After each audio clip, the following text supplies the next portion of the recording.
यह कथा है समय से भी पहले की, एक ऐसे राक्षस की जिसका भय तीनों लोकों में फैल चुका था। उस राक्षस का नाम था बिंदुदोय। बहुत ही भयंकर, बहुत ही अहंकारी और शक्ति का भूखा। उसने घोर जंगल में बैठकर वर्षों तक तपस्या की, सूर्य की ओर मुख करके, बिना अन्न बिना जल, सिर्फ एक इच्छा के साथ, अमर बनने की इच्छा। उसकी तपस्या से प्रसन्न होकर स्वयं सूर्यदेव प्रकट हुए।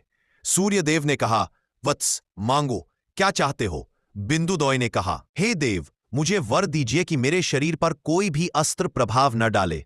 मुझे एक नहीं, 1000 कवच दीजिए। सूर्यदेव ने वर तो दिया, लेकिन चेतावनी भी दी। उन्होंने कहा, जिस दिन तुम्हारा अंतिम कवच टूटेगा, उसी दिन तुम्हारा अंत निश्चित होगा। वर पाकर बिंदुदोय पृथ्वी पर उतर आया और उसने अत्याचारों की सीमा पार कर दी। गांव के गांव जला दिए गए, मंदिर तोड़े गए, ऋषि मुनियों का रक्त बहाया गया, धरती माता कराह उठी। तब भगवान विष्णु ने धर्म की रक्षा के लिए अपने 2 रूप प्रकट किए, नर और नारायण। दोनों ने बिंदुदोय को युद्ध के लिए ललकारा।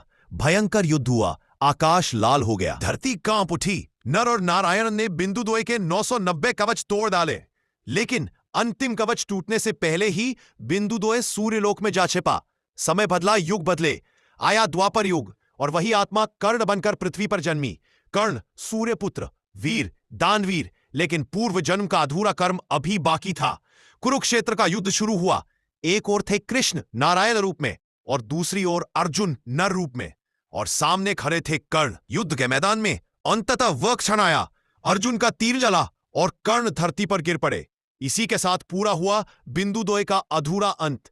यह थी कर्ण के पूर्व जन्म की रहस्यमयी कथा, जो हमें सिखाती है, अहंकार चाहे कितना ही शक्तिशाली क्यों न हो, पर धर्म की विजय निश्चित है।